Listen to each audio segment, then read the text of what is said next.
Pada hari Minggu pagi, mata masyarakat Indonesia kembali menoleh ke Sumatera Utara saat kita dikagetkan dengan percobaan aksi teror yang dilakukan di gereja. Saya bilang percobaan aksi teror karena memang aksi teror yang diinginkan oleh sang pelaku ternyata memang tidak terjadi secara masif. Meskipun hingga saat ini motif pelaku masih diselidiki oleh pihak kepolisian, namun aksi teror di dalam gereja tentu saja sangat mengganggu perasaan kita yang pernah trauma akan konflik berdarah berbau sara yang mewarnai perjalanan Republik, terutama di awal-awal masa reformasi. Apalagi belum hilang diingatan kita bagaimana perseteruan sara juga belum lama ini terjadi di Tanjung Balai, Sumatera Utara. Kami akan membahasnya malam hari ini bersama Bang Daniel Anzar Simanjuntak, Ketua Umum PP Pemuda Muhammadiyah. Kemudian ada Mas Arswendo Atmowiloto yang hari ini absen dengan monolognya. Selamat malam Bapak-Bapak sudah datang di CNN Indonesia. Kami juga melalui sambungan telepon kami juga telah tersambung dengan Pak Muba Simani Huruk, sosiolog dari Universitas Sumatera Utara. Selamat malam Pak Muba. Selamat malam Pak Muba. Selamat malam.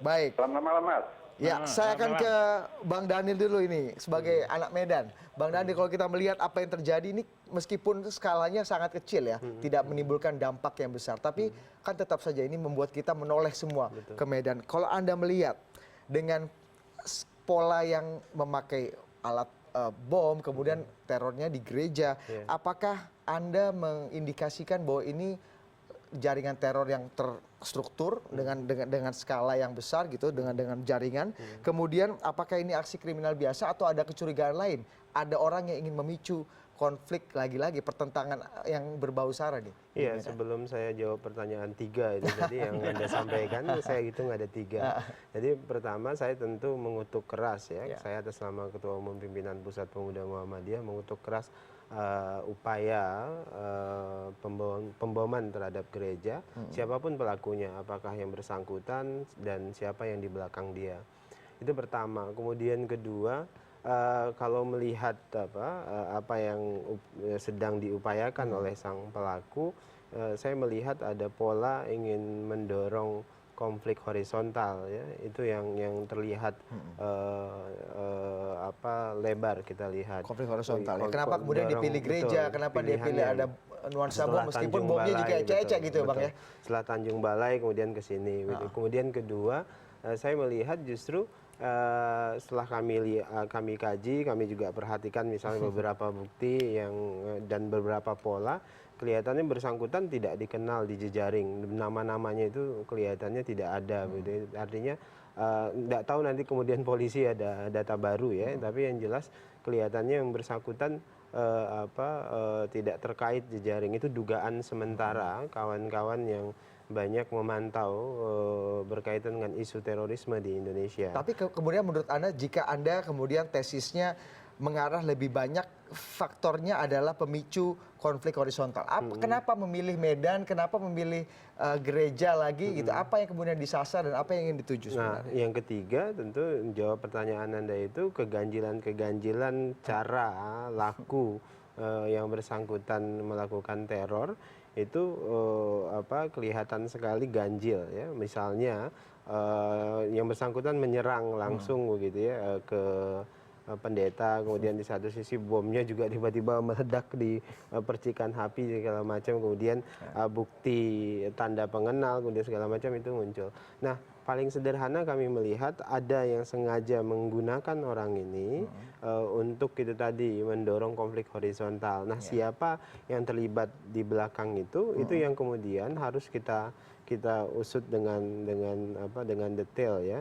Nah, dalam hal ini misalnya pihak kepolisian kan selama ini kasus-kasus terorisme pelaku pasti tewas ya.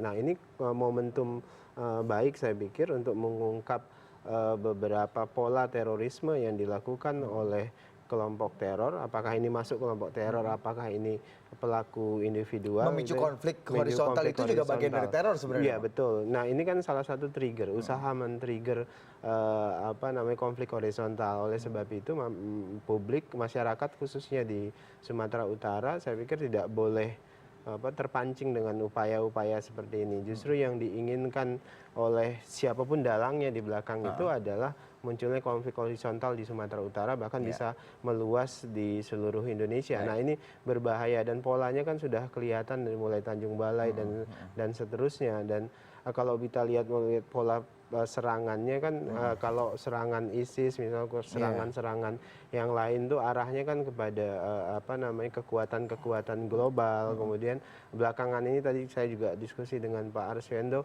ada kecenderungan lokalisasi serangan, terutama kepada pihak serangan itu ya. Misalnya kan selama ini yang diserang itu simbol-simbol Amerika, simbol-simbol Yahudi misalnya kan, tapi ini kemudian yang diserang ada pihak kepolisian, kemudian gereja dan ini mengingatkan kita pada konflik SARA di awal-awal masa reformasi ketika gereja banyak yang dibom ya, kemudian kemudian muncul Ambon, kasus kemudian Ambon, Poso seperti itu. Ini kan konflik-konflik SARA yang kemudian diawali oleh aksi-aksi oleh teroris sebab seperti ini. itulah ini tidak boleh dibiarkan, harus diselesaikan sesegera mungkin, karena konflik-konflik Poso, konflik Ambon itu terjadi karena hal-hal yang kecil seperti ini. Kemudian kita tidak mengungkap lebih luas, kemudian jadi konflik horizontal yang berkepanjangan. Atau Dan itu mungkin menganggap berbahaya. remeh juga sepertinya. Betul, tidak bisa. Saya akan ke Pak Muba dulu di Medan, Sumatera Utara. Pak Muba, Anda melihat agak mirip dengan tesis yang dikeluarkan atau dipercaya oleh Bang Daniel tadi, bahwa memang ini sengaja dipicu, sebenarnya tujuannya bukan untuk melukai atau menewaskan si pasturnya, tapi justru ini mempunyai maksud yang lebih besar lagi. Anda melihat hal yang sama, Pak Muba? Saya kira begini, Mas.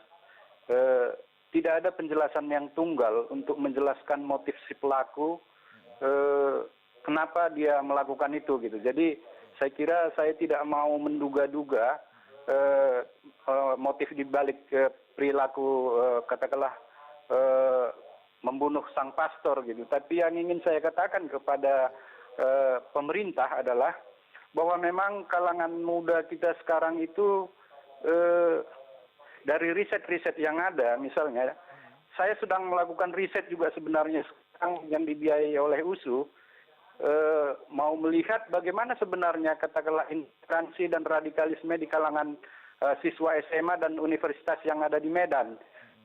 Itu sedang berlangsung sekarang, tapi dari perbandingan temuan penelitian misalnya di Jawa, baik yang dilakukan oleh Lembaga Kajian Islam Perdamaian, Wahid Institute, LIPI, dan IAIN, Syarif Hidayatullah dan Ma'arif Institute, bahwa memang hampir lebih separuh kalangan muda kita itu sudah katakanlah mengental atau mengkristal yang namanya radikalisme. Padahal kita tahu radikalisme itu adalah satu langkah kecil lagi menuju katakanlah perilaku terorisme gitu. Kalau untuk di kawasan Jadi, di Medan, Sumatera Utara, maksud boleh saya potong Pak Muba, kalau untuk khususnya di Sumatera Utara sudah seberapa level bahaya nih saat ini tingkat radikalisme terutama yang melingkupi anak muda, karena memang ini kalau kita lihat pelakunya ini masih berumur 18 tahun ini Pak Muba. Iya, saya belum bisa menyimpulkan bagaimana katakanlah peta intoleransi dan radikalisme di kalangan muda di Kota Medan, karena penelitiannya sedang berlangsung, Mas, dengan 250 responden dari 4 universitas dan 4 di tingkat SMA. Tapi yang mau saya katakan, mungkin temuan awal yang juga masih prematur adalah ketika beberapa interviewer dari mahasiswa jurusan sosiologi FISIP USU itu melakukan wawancara contohnya ke beberapa universitas berafiliasi dengan agama tertentu, mereka langsung, kenapa harus kami diwawancarai dengan topik-topik yang begini begitu. Jadi saya kira memang katakanlah ada katakanlah fakta objektif yang tidak bisa kita pungkiri, dan ini saya kira pemerintah harus bertindak. Pertama adalah bahwa ketika kita tidak lagi mengikuti penataran Pancasila, tapi di sisi lain orang-orang muda kita ini berperang yang namanya cyber war. Jadi cyber identities di internet, tapi di sisi lain dia tidak punya filter kebangsaan yang kuat gitu, sehingga mereka terombang-ambing. Bahkan mungkin bisa saya duga juga jangan-jangan pelaku ini hanya fantasi individualnya saja sebenarnya melakukan katakanlah motif-motif menyerang di gereja. Itu bisa juga memang itu ada desain besar di belakangnya gitu. Jadi saya kira memang pemerintah, riset saya yang terdahulu juga menunjukkan, saya maaf kepada pembicara sebelumnya misalnya, membedakan pendeta dengan pastor saja kita masih sulit. Jadi memang kita sulit. Kita mengerti beragam, tapi kita tidak memahami keberagaman itu gitu. Begitu juga ketika riset saya dulu membedakan Buddha dengan Konghucu itu sulit. Baik. Antara Katolik dengan Protestan saja sulit. Gitu. Kita ini sebenarnya saya sangat yakin masih berlaku tesisnya Furnival itu yang mengatakan etnik gitu, batas-batas etnis itu. Kita hidup berdampingan, tapi kita pernah sebenarnya berbau gitu. Pak Buba, jadi kalau tadi Anda katakan dua bantalan rel yang berdekatan, tapi tidak pernah merasa satu kebangsaan. Jadi imajiner sebenarnya Indonesia itu bagi kita, Mas. Pak Buba, tadi jika Anda katakan memang untuk masalah pengetahuan kita mengetahui bagaimana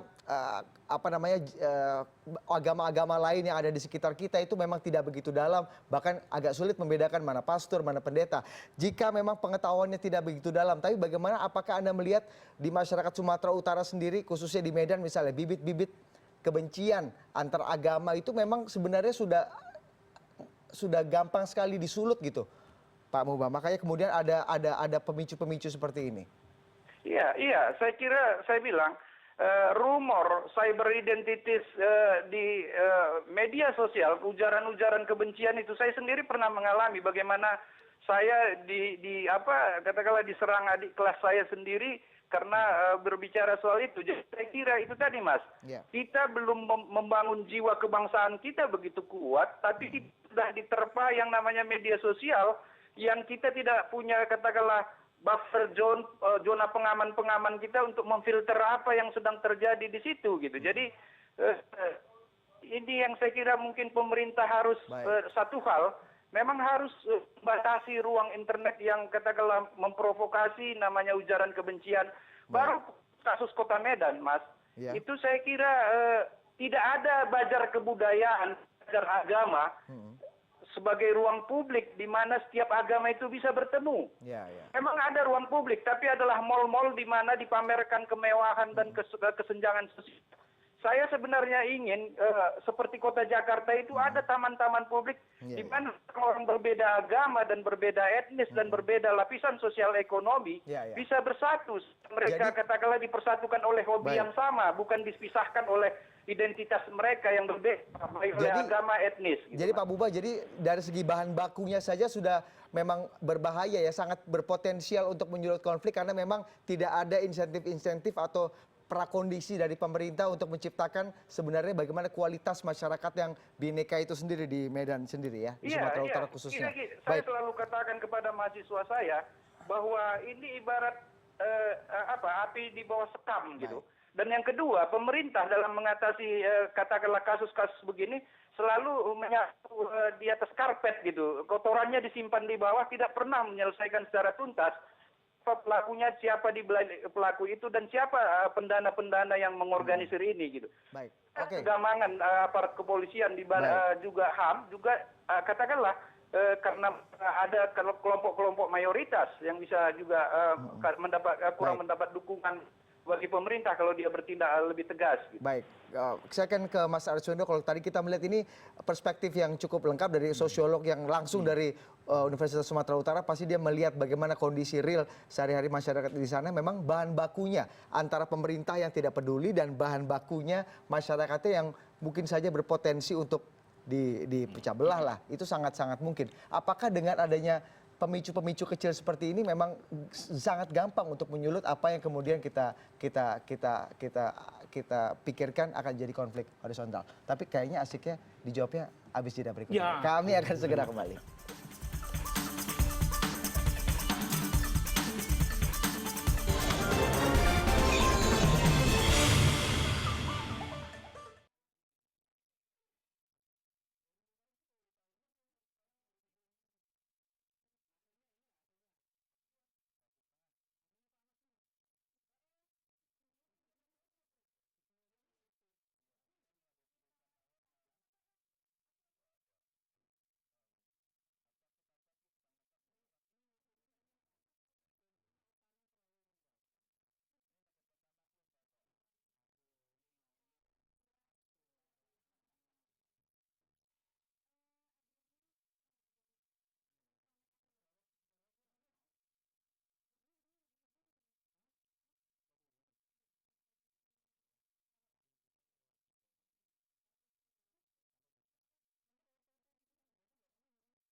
Kita lanjutkan dialog yang kemudian membuat hati kita menjadi sedikit terkoyak ya melihat apa yang terjadi di Medan Sumatera Utara. Saya akan ke Mas Ars. Gimana Mas Ars melihatnya dari sudut pandang budaya ini? Apa yang sih yang terjadi sebenarnya? Kalau saya melihatnya ya mungkin perbedaan ya. Perbedaan dari dulu sasarannya jelas. Bom Bali, jelas itu maksud saya ada tema besar yang diusung gitu loh. Melawan Amerika asalnya gitu. Atau simbol-simbolnya Ritz-Carlton atau terakhir kemarin Sarinah yang keramaian di mana banyak orang untuk menarik perhatian. Ya. Kemudian bergeser menjadi lebih istilahnya tadi lebih lokal. Atau segmented sekali kepolisian, mungkin gereja. Yang paling lemah kan itu yang bisa mereka serbu.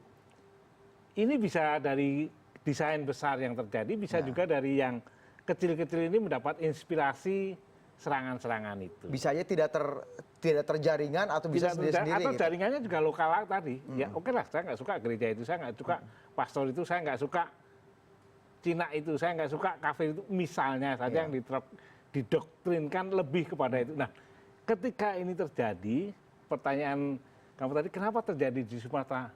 Itu bisa terjadi di mana aja. Karena menjadi lokal sekali. Permasalahan lokal ini di Jawa Barat bisa, di Solo bisa, di Jawa Timur bisa, dan lain sebagainya. Oke. Kebencian itu bukan lagi kebencian yang gede lagi, tapi wah dia tadi antek Amerika, antek Yahudi lagi, tapi dia nggak bener nih, dia nangkepin teman gua dan lain sebagainya. Nah, kalau itu terjadi, penyimpangannya kan banyak sekali. Saya termasuk yang setuju dengan kepolisian atau aparat yang sangat hati-hati untuk menjelaskan ini. Menurut Anda kenapa orang-orang yang kemudian membenci suatu kaum atau suatu orang gitu memilih gereja sebagai tempat melampiaskan aksinya gitu? Mungkin juga dibangun sendiri, gereja sendiri bikin iri, gede, mobilnya banyak, bikin macet, misalnya kurang lebih itu, meskipun itu bukan alasan. Atau itu tidak harus menjadi alasan kita, tapi mungkin sama lah Bu, kita mesti sama-sama refleksi, kita merenung dikit, iya kenapa harus gereja tapi yang boleh jadi nggak Mas sasaran? Ars kemudian kita masyarakat kan kemudian jadi agak trauma, terutama bom-bom di gereja ini mengingatkan kita pada awal tahun 2000-an ketika banyak orang meninggal, kemudian dari bom gereja yang kemudian tidak ditangani secara serius, kemudian akhirnya eskalasinya sangat meningkat dan menimbulkan konflik yang besar. Apakah sebenarnya masyarakat kita belum belajar atau sudah semakin belajar sih Mas? Kemudian kalau kita melihat Kalau saya ngelihatnya justru sebaliknya. Gereja begitu banyak, paling 1-2 lah yang diserang ini. Dalam yang jadi sasaran ini. Mestinya nah, para pemuka agama sudah demikian hebat, demikian sabar memberi penjelasan-penjelasan ini. Bahwa itu masih akan terjadi, iya. Kalau tadi kita lihat gereja kok jadi sasaran, bayangkan. Pos komando kepolisian aja, Polres, Polsek aja bisa jadi sasaran. Itu kan sudah dilengkapi dengan apa? Berani mereka melakukan hal-hal seperti ini. Nah, kembali lagi kalau tadi disinggung tentang kebangsaan, ya kita dengan sabar ngomongin lagi tentang toleransi ini, ngomongin seperti kita sekarang ini. Itu nggak benar itu. Kenapa sasarannya itu dan lain sebagainya. Kalau ini dilakukan lebih intensif lagi, meskipun tidak harus diberitakan, saya kira perjalanan akan menjadi bagus. Saya ke Bang Daniel nih, anak Medan. Bang Daniel, kebencian antara agama itu memang ini sangat rawan terjadi di sana ya Bang? Pertama yang harus saya klarifikasi adalah secara genetika orang Indonesia itu tidak punya genetika saling membenci begitu. Genetika toleransi orang Indonesia itu dari awal terawat. Anda bayangkan ketika Hindu masuk, kemudian Buddha masuk, itu dilakukan dengan cara-cara damai. Kemudian Islam masuk, semuanya juga dilakukan dengan cara-cara damai. Jadi secara genetika orang Indonesia itu sangat toleran, itu pertama ya. Jadi saya termasuk yang tidak percaya kemudian orang-orang Indonesia ini punya bibit anarkisme, punya bibit mendorong konflik horizontal. Saya pikir masalahnya bukan di situ. Masalahnya adalah ketika muncul trigger. Jadi trigger itu datang dari mana? Saya sepakat misalnya ada sosial media. Tapi jangan lupa sosial media itu sebenarnya muncul tidak sekedar hanya karena ujaran-ujaran kebencian. Sosial media itu banyak akun-akun palsu. Banyak akun-akun yang mengatasnamakan satu agama, mengatasnamakan Islam misalnya, yang kemudian berusaha melakukan provokasi. Ada yang mengaku atas nama Kristen melakukan provokasi. Dan Nah itu kelompok-kelompok itu akun dilakukan itu secara terstruktur dan terbuka, dan itu bukan sedikit, terus-menerus, ya terus-menerus, dan itu sedikit sekali datang dari akun-akun asli, dan itu yang harus dipahami. Jadi itu jadi trigger. Nah, jadi stigmatisasi terhadap satu agama teroris misalnya Islam, misalnya, kemudian stigmatisasi ini korban segala macam itu terus muncul. Nah, stigmatisasi itulah yang kemudian melahirkan kebencian. Stigmatisasi misalnya konflik Poso, konflik Ambon, itu kan melahirkan dendam yang luar biasa. Nah, itu yang kemudian mendorong gerakan-gerakan teror. Jadi kalau kemudian kita buat hipotesis bahwasannya orang Indonesia itu berpotensi konflik, saya pikir tidak. Secara genetika, orang Indonesia itu sangat toleran. Tapi kalau kita melihat apa yang terjadi di Tanjung Balai dan di Medan hari ini, ada benang merahnya, Betul. Bang. Apa Coba kemudian perhatikan hubungannya? coba perhatikan kasus Tanjung Balai. Di awalnya kan penyelesaian di tingkat lokal itu bisa dilakukan secara baik-baik. Tapi kemudian ketika dilakukan provokasi melalui sosial media secara besar-besaran, itu yang nyerang kan orang-orang yang di luar Tanjung Balai kebanyakan ke situ. Nah itu yang datang dari luar nggak tahu apa-apa kemudian menyerang ke situ. Misalnya kasus ini juga begitu. Misalnya sekarang terlepas apakah motif dia ini adalah dendam terhadap pendeta itu atau urusan pastor, polisi itu ya, itu bagaimana masalah hukum ya. lain hal lah. Yang jadi concern kita tentu adalah efek dari apa yang akan dan sedang dia lakukan itu kan. Itu yang jadi concern kita. Nah, ini yang harus hati-hati masyarakat ya. Karena yang sedang ini kan kalau kita lihat secara antropologis, demografis, orang Sumatera Utara ini kan dua agama, misalnya Kristen dan Islam itu hampir sama kan. Misal kalau dalam konteks Medan, kemudian ada Tapanuli nanti jumlahnya itu relatif seimbang gitu. Nah, itu berpotensi ketika didorong Jadi cepat sekali trigger ini itu ya. cepat Tapi sekali. mungkin Gitu. saya boleh potong sedikit supaya kita rada ke sana. Ketika kita menyatakan bahwa media sosial ini berperanan ini, nah mungkin kita sekarang salah satu langkahnya oke deh.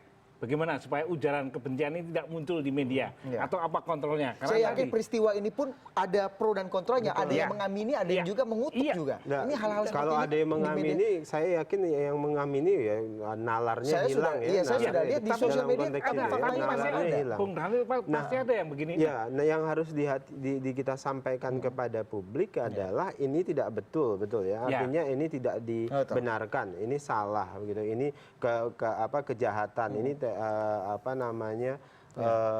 kejahatan yang berbahaya. Nah itu yang harus terus disampaikan kepada publik di satu sisi ya. Tapi di sisi lain yang harus disampaikan juga kepada aparatur adalah mengungkap apa di balik ini. Siapa yang kemudian yang menginginkan terus mendorong, memprovokasi supaya kita kehidupan toleransi kita rusak, itu yang harus banyak diungkapkan. Nah selama ini kan teroris yang ditangkap begitu, itu penyelesaiannya tidak tuntas, apalagi karena kalau yang meninggal.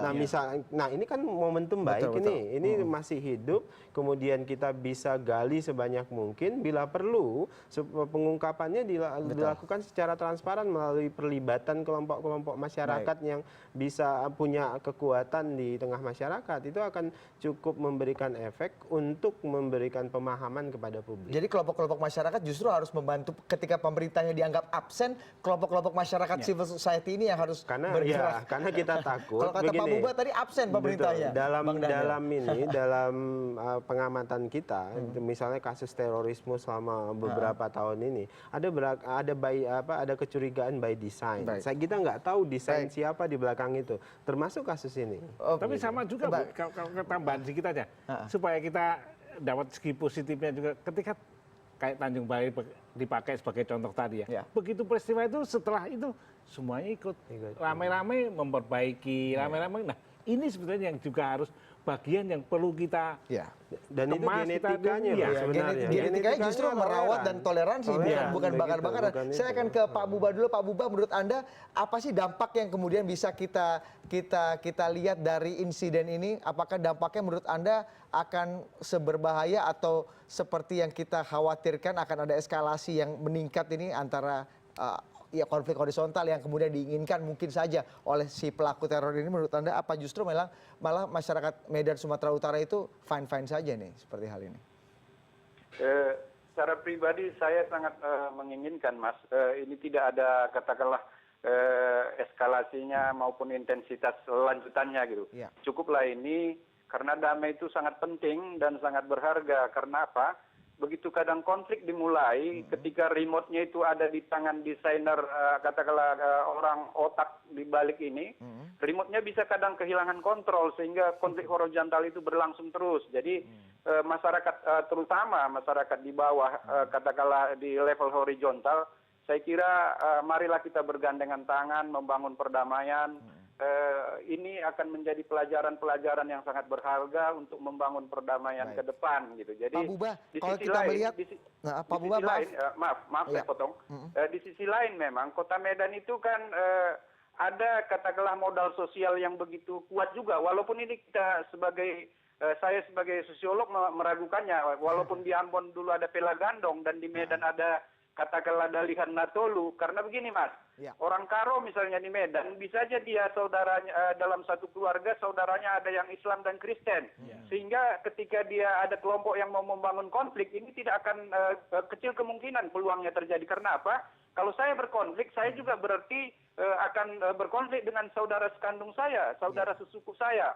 Di sisi lain juga begini, dalam Dalihan Natolu itu atau Rakut Sitelu itu, orang-orang yang berkonflik ini akan bertemu di pertemuan-pertemuan adat sehingga ini akan menjadi katakanlah bridging, katakanlah jembatan membangun perdamaian di antara kelompok-kelompok etnis yang berbeda gitu. Jadi tapi apapun ceritanya, Mas, okelah ketahanan masyarakat, katakanlah masyarakat di level menengah ke bawah kuat, tapi kalau ada grand design yang besar yang tidak bisa diputus oleh pemerintah, ini akan bisa berbahaya gitu.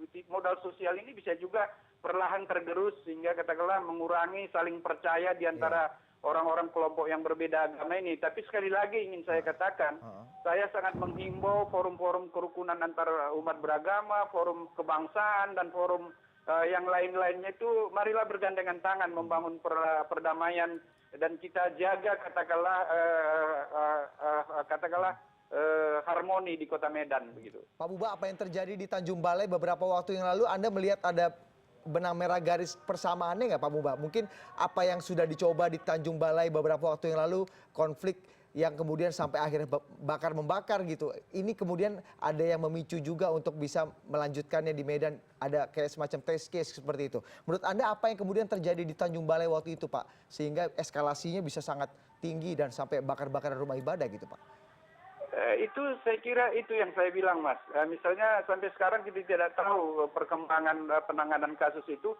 Dan saya yakin begini, okelah memang ada katakanlah social movement, gerakan sosial massa yang begitu kuat karena dia katakanlah ada kesadaran bersama mereka yang begitu kuat sehingga melakukan tindakan-tindakan anarkis demikian. Tapi bagi saya itu ibarat satu koin dengan dua wajah. Bisa saja itu memang spontanitas, tapi di sisi lain ada mungkin juga orang-orang yang menggerakkan itu gitu. Sama seperti kasus individual di Kota Medan ini, pengakuan si tersangka ini kan dia suruh seseorang gitu. Jadi saya nggak mau berandai-andai, saya sebagai orang kampus saya tidak mau berandai-andai bagaimana kita tunggu katakanlah investigasi kepolisian. Yang ingin saya katakan adalah mestinya pemerintah lebih tangan-tangan pemerintah itu menggandeng dengan aman seluruh kelompok-kelompok minoritas ini sehingga tidak ada tirani mayoritas minoritas yang katakanlah membuat katakanlah semacam dalam tanda petik diskriminasi terhadap kelompok-kelompok tertentu sehingga menimbulkan katakanlah politik paranoid gitu ya. Selama ini Anda melihat bagaimana pemerintah, Pak Muba, melakukan perannya untuk bisa mengatur harmoni, kemudian tidak berpihak kepada kelompok-kelompok tertentu, mungkin saja rezim A berpihak pada kelompok etnis atau agama tertentu sehingga menimbulkan perpecahan atau kecemburuan sosial gitu. Anda melihat ada eskalasi seperti ini nih? Dari riset yang saya lakukan itu memang ada fenomena yang seperti itu, Mas. Katakanlah ini contoh kasus yang paling menarik kita lihat bansos di Sumut. Itu kan banyak juga yang melibatkan ormas-ormas keagamaan yang menerimanya. Dan di situ saya lihat ketika saya wawancara mendalam dengan pengurus-pengurus ormas keagamaan itu, mereka mengatakan ormas Sianut, oh begini dapatnya. Ormas tertentu kenapa begini gitu. Tapi pada saya ingin mau saya katakan adalah ini juga katakanlah buah dari katakanlah korupsi yang sangat masif juga di Kota Medan dan Sumatera Utara umumnya itu. Ini saya kira memberi ruang katakanlah hadirnya katakanlah kelompok-kelompok dalam tanda petik teroris seperti ini hadir mengambil perhatian kepada orang-orang yang mungkin kurang diperhatikan oleh pemerintahnya sendiri, Mas. Jadi intoleransi justru diciptakan oleh pemerintah yang bersikap tidak adil selama ini ya Pak. Tadi mungkin bukan diciptakan, tapi mereka kurang memahami. Gitu. Baik, satu hal lagi yang perlu saya dalami dari pernyataan Anda tadi, Anda melakukan riset mengenai radikalisme. Intinya bahwa radikalisme itu terutama di kalangan anak muda dalam beberapa waktu terakhir memang eskalasinya meningkat ya Pak Mubah. Sangat meningkat, bahkan di kalangan guru agama. Seberapa bahaya menurut Anda Pak? Kemudian pemahaman dan dari mana masuknya radikalisme ini kemudian ke anak-anak muda, bahkan guru-guru yang harusnya mengajarkan pluralisme, toleransi, karena kalau tadi kata Bang Daniel ini genetik kita tuh genetik toleransi gitu. Dari mana sih masuknya kemudian sampai akhirnya bisa berkembang sebesar ini gitu Pak Mubah? Ada dua celah besar yang membuat orang-orang muda kita itu sebenarnya katakanlah menjadi intoleran, Mas. Yang pertama adalah pasca reformasi itu memang struktur politik kita begitu terbuka, bahkan sekolah-sekolah itu semakin terbuka juga. Bahkan ada seorang informan saya dari sebuah ormas keagamaan mengatakan seperti ini, Mas. Ya. Rumah-rumah ibadah kita itu sudah diambil alih kelompok-kelompok yang garis keras gitu. Oke. Jadi tadi saya katakan struktur politik reformasi dengan katakanlah kebebasan yang hampir kebablasan itu membuka itu lagi. Yang kedua, celah besar yang katakanlah menjadi katakanlah lahan subur daripada radikalisme ini adalah itu tadi saya bilang, media-media sosial itu secara global dari manapun kita bisa akses. Saya misalnya membaca sebuah berita di online gitu ya, di bawahnya itu komentar pembaca itu nggak ada judulnya, nggak ada kaitan dengan katakanlah ketegangan kelompok, tapi langsung komentarnya berkaitan dengan agama. Itu yang saya kira dua celah besar ini membuat kaum muda kita itu. Dan yang kedua, dua faktor lagi adalah bahwa ada memang katakanlah ini Mas, bahwa framing yang membuka ruang-ruang intoleran dan radikalisme ini di Kota Medan. Framingnya itu apakah dari media, dari khotbah-khotbah itu, dan yang terakhir yang tidak bisa dan itu terjadi skala dan masif sekali itu Pak ya. Terjadi, dan yang terakhir yang paling tidak bisa kita lupakan adalah darah dari intoleransi dan radikalisme ini adalah dialiri oleh sumber dana yang kuat juga gitu. Itu yang saya kira. Maksud Anda berarti ada pihak-pihak atau donatur-donatur yang kemudian mesusupkan ini sebagai ide mereka? Tanpa ada uang, ya kan? Baik. Air susu politik itu kan uang, air susu radikalisme itu juga uang. Gitu. Baik, terima kasih Pak Mubah sekali lagi. Terakhir dari Anda Pak, bagaimana kemudian apa yang diharapkan pemerintah, masyarakat, dan terutama aparat hukum melihat insiden ini sehingga apa yang kita khawatirkan, apa yang kita cemaskan itu tidak terjadi di Medan dan di seluruh Indonesia? Ini saya kira biarlah ini peristiwa yang terakhir. Dan mari kita akhiri katakanlah ketegangan, kita bangun perdamaian. Itu saja yang saya sampaikan, Mas. Terima kasih Pak Mubah atas perbincangannya malam hari ini di CNN Indonesia Prime News akhir pekan. Terima kasih. Saya akan kembali ke Mas Arsy. Menarik sekali. Ada temuan-temuan yang sebenarnya justru tadi pemerintah dengan korupsinya, dengan ketidakadilannya dalam distribusi ekonomi, distribusi penghasilan, distribusi welfare, itu justru memicu konflik. Kemudian radikalisme juga infek di faktanya. Kalau kata Bang Daniel, genetiknya kita memang tidak sangat toleran, tapi kemudian kenapa radikalisme bahkan tidak hanya di anak muda, sampai guru-guru itu juga turut seperti itu. Ini menyedihkan sekali Mas Ars, tapi bagaimana kesedihan kita akan jawab di segmen berikutnya. Kami akan segera kembali usaha jeda berikut.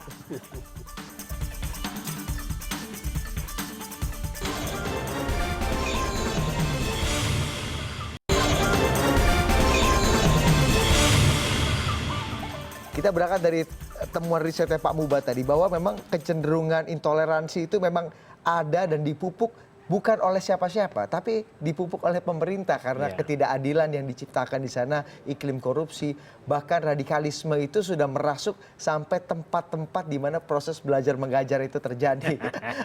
Komentar Anda, Mas Ars? Ya, kalau itunya sih mungkin sekali, atau bahkan relevan diutarakan. Cuman, kenapa ini berakibat pada seseorang atau kelompok tertentu, tapi tidak pada yang lainnya? Artinya mereka menyesali ada korupsi, menyesali ada ketidakadilan, tapi toh tidak usah bawa bom misalnya aja, atau tidak usah bawa bom ke gereja, kan bisa. Nah, ini sebetulnya bagian-bagian yang menurut saya harus dicermati. Saya mau kasih sedikit tadi, Pak Mubal sudah menyinggung sedikit sebetulnya. Jangan persoalan ini ditaruh di bawah karpet. Artinya ditutup-tutupin aja. Nah, keberanian kita untuk membuka permasalahan ini, misalnya benar ada yang sponsori, ada yang membayari, ada yang keluar duit untuk harus ini, dibuka. ya buka aja. Karena dari sinilah trust itu, kejujuran itu, informasi itu hanya berlangsung ketika kita sama-sama sederajat, sama-sama jujur dalam hal tertentu, itu baru terjadi komunikasi. Tapi sejujurnya masyarakat Indonesia itu memang mudah terpicu konflik karena urusan-urusan yang bersifat keuangan gitu nggak sih, Mas Arswendo? Kalau itu pasti. Sehingga efeknya itu bisa, Pasti. efeknya itu bisa Bukan ke sana. masyarakat Indonesia aja, seluruh dunia juga gitu. Bahkan invasi negara-negara lain juga bisa karena itu. Trump pun begitu. Iya. Tapi kalau saya mau ngambil sisi positifnya aja, Bu. Jadi begini, kalau tadi media sosial, Pak Halil juga sudah mengatakan, ya kita pemahaman kita semuanya ini tentang media sosial ini kan baru. Ya. Termehek-mehek bahasanya, kita antara ngerti dan tidak, antara berita yang hoak apa. Tapi seberapa destruktif dari pengalaman luar biasa Anda? Kalau ada kasus-kasus semacam ini luar biasa destruktifnya. Kasus yang itu terjadi begitu menyebar, udah itu sampai harus, nah dari sini pemerintah memberikan penjelasan yang resmi. Tapi pemerintah kan sangat hati-hati. Bahkan untuk mengatakan inisial siapa AIH ini aja pasti nggak berani. Sebelum terbukti semuanya, karena nanti tiba-tiba jadi masalah. Nah, dalam kaitan ini mungkin dari sedikit lah, kalau ada ujaran kebencian atau apa yang nggak benar atau bersifat sara atau ini, pemerintah turut campur untuk menghentikan, untuk mengurus ini, itu baru kemungkinan yang lainnya bisa. Kalau tidak, sangat mudah sekali. Jadi ya, pada kesimpulannya kita melihat yang mendistrupsi toleransi di Indonesia itu kan ada faktor politik, kemudian ada faktor ekonomi. Faktor politik faktor politik ini misalnya mendestrupsi karena ada vested interest, kepentingan pribadi, kepentingan pemilu kelompok, juga kan, pemilu, perda syariah misalnya masalah elektabilitas segala macam ini jadi apa? Kemudian di balik kepentingan politik itu ada misalnya ada upaya stigmatisasi, kemudian ada ketidakadilan. Nah, itu kemudian melahirkan sikap-sikap intoleran. Misalnya dendam karena tidak adil, diperlakukan tidak adil, itu yang kemudian melahirkan teror. Nah, itu kami temukan misalnya ketika saya dengan beberapa tokoh itu melakukan penelitian di Poso, Napu dan sebagainya. Potensi dendam, potensi kebijakan politik yang tidak adil itu bisa menyebabkan kelompok-kelompok teror. Nah, sedangkan kelompok-kelompok radikal ini itu muncul di tengah itu. Biasanya kelompok radikal ini yang berbeda betul, dia akan muncul dan subur begitu ketika hadir ketidakadilan di sistem politik dan sebagainya. Kemudian dia akan juga tumbuh subur di ketimbangan yang luar biasa dari sisi ekonomi. Berarti Anda kalau lihat bagaimana kondisi Medan dan Sumatera Utara seperti yang diungkapkan oleh Pak Mubar tadi, memang sejalan pemerintahnya yang tidak adil secara ekonomi, kemudian eskalasi radikalisme dan intoleransi juga meningkat terutama di kalangan pendidikan. Ya, tapi itu tidak tunggal. Saya sebut begini ya, tidak tunggal maksud saya dari sisi politik ya, kemudian di satu sisi dari sisi ekonomi. Tapi jangan lupa ada upaya desain juga di situ. Jadi ada kelompok, kami dapat satu hipotesis yang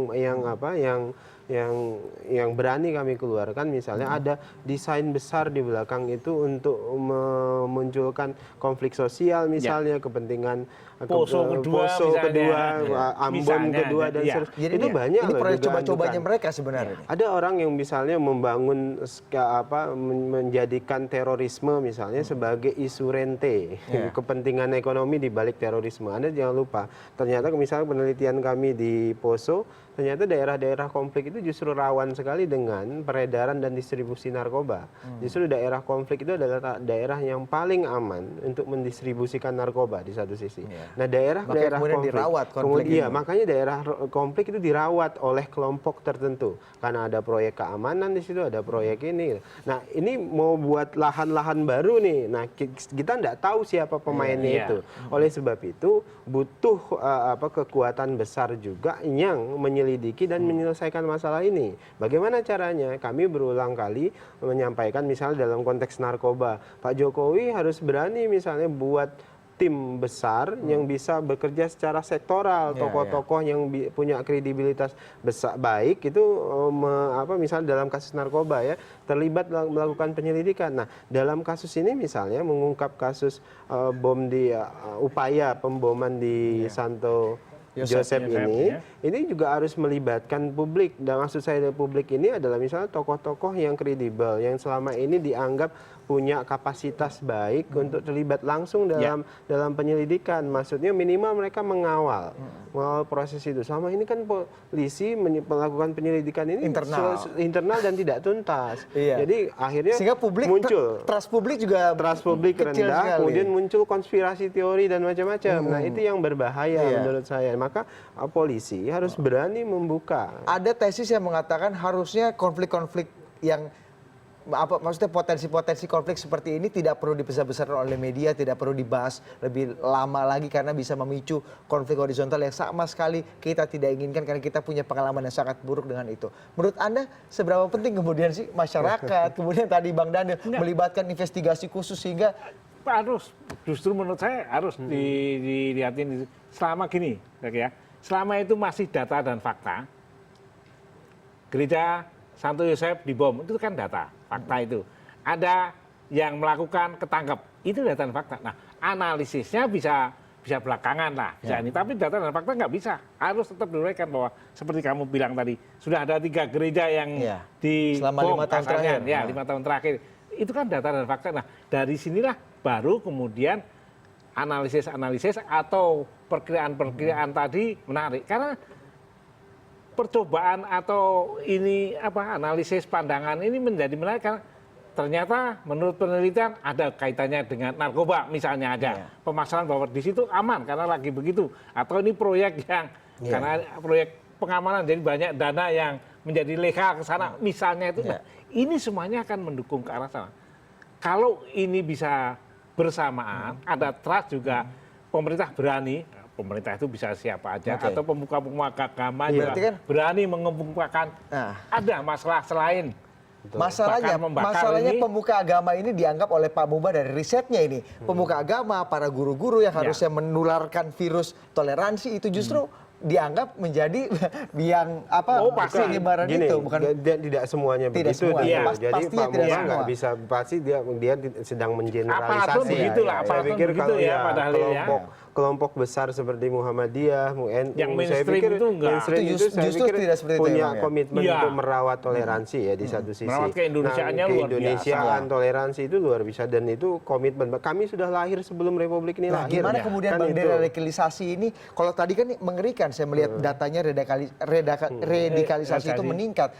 Apa yang kemudian perlu dilakukan civil society ini kalau kita berharap pemerintah ya udahlah capek berharap pemerintah. Begini, apa yang civil society itu sudah bekerja sebagaimana mestinya sebenarnya. Kalau saya lihat Muhammadiyah, NU itu berupaya melakukan kerja-kerja deradikalisasi. Mas Arswendo juga dengan sendirinya ya. Betul, beliau mengerjakan hal yang sama. Jadi kayak kami di Muhammadiyah sudah berdiri sebelum Republik ini berdiri begitu. Jadi ya kami punya kewajiban moral untuk merawat toleransi, merawat Indonesia. Karena kami mendirikan Republik ini ibaratnya begitu ya. Itu pertama. Kemudian kedua, memang penyelesaiannya harus holistik. Artinya begini, tadi betul ada variabel politik, betul ada variabel ekonomi yang bisa menjadi trigger, ya keadilan yang juga bisa menjadi trigger. Tadi sisi, media ikut memprovokasi, ya segala macam. Saya lihat media mainstream sih nggak ada masalah, media yang jadi masalah karena ada etika media jurnalistik sosial. Media sosial kan nggak ada yang bisa nyaring dan nggak ada etika jurnalistik media sosial yang tidak bisa disaring. Dan itu destruktif loh, Mas Arswendo tadi sangat. Nah jangan lupa yang destruktif ini juga akun-akun yang tidak jelas itu. Iya. Nah, di balik akun-akun yang tidak jelas ini siapa? Kan itu lagi tuh. Iya, iya. Nah, itu yang tadi saya sebutkan, kami kok selama menangani kasus-kasus intoleransi di Muhammadiyah misalnya, kami aktif melakukan pendampingan segala macam, itu punya keyakinan kok ada desain besar ya, sengaja ingin mendorong bahkan katanya karena era keterbukaan gitu ya. rumah ibadah sudah dianeksasi oleh kelompok garis keras. Iya, Misalnya tadi kan, Dan di itu risetnya hanya Pak bisa Bambang. di media sosial tertentu Iya, yang iya, bisa iya.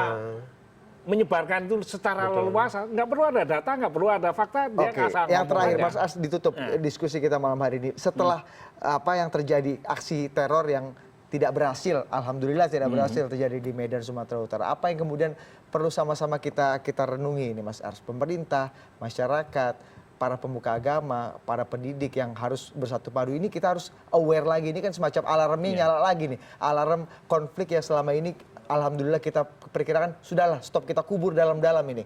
Ini alarmnya muncul lagi. Kalau setiap alarm muncul membuat kita lebih sadar berbangsa, bernegara, bersaudara, saya kira dahsyat. Itu yang sebetulnya harus terjadi. Bahwa kasus semacam ini akan masih terjadi. Akan masih Iya. terjadi. Dengan apakah di gereja, apakah mungkin di jalan, apakah di apa, masih apa. Karena kalau asumsinya keadilan tadi, asumsinya radikalisasi tadi masih. Tapi kalau ini makin lama makin tipis, makin tidak dalam tanda petik atau tidak makin tidak berbahaya, dan terutama kesanggupan kita, daya tahan kita lebih menghadapi itu, menurut saya sukses kita. Nah, suntikan vitamin C apa yang Iya. perlu kita lakukan nih supaya daya tahannya? Saya sepakat Terakhir, bahwasannya Bang Danda. komitmen politik pemerintah itu harus dipegang teguh. Artinya komitmen merawat toleransi, merawat NKRI itu harus betul-betul dipegang teguh. Harus ada keberpihakan jangan jelas ya, Bang, kemudian ya? ada kepentingan politik tertentu, kemudian mengorbankan toleransi kita. Anda melihat ada seperti itu, Bang? Ada Misalnya potensi contoh-contoh begitu. kasus yang Kepentingan misalnya kan kejadian ini kan selalu berkaitan dengan kelompok mayoritas misalnya. Misalnya kalau di Papua kan yang korban itu masjid begitu ya. Misalnya di Sulawesi Utara yang korban itu masjid. Nah, tapi kemudian kalau di tempat daerah-daerah minoritas Kristen yang korban adalah Kristen. Itu yang selalu terjadi ya. Nah, komitmen pemerintah untuk menyelesaikan itu tidak seringkali tidak jelas. Yang di Papua tidak jelas, yang di Sulawesi Utara tidak jelas, yang terjadi di Jawa berkaitan dengan gereja, yang berkaitan dengan masjid juga tidak jelas. Nah, hari ini yang paling kita butuhkan adalah ketegasan pemerintah berkaitan dengan law enforcement kalau dia berkaitan dengan anarkisme dan sebagainya. Itu Nah, dia tadi. jadi yang kita tagih sekarang adalah pemerintah segera menegakkan hukum dengan sebenar-benarnya walaupun bumi runtuh, kira-kira begitu. itu adalah penegakan hukum yang sebenar-benarnya dan seadil-adilnya, tapi Betul. kita juga civil society jangan pernah bosan untuk bisa merawat toleransi ini sehingga Indonesia alarm-alarm ini tidak bunyi lagi nih Mas Ars ya ke depannya. Iya. Terima kasih Bapak-Bapak atas Sama-sama. perbincangan yang menarik malam hari ini.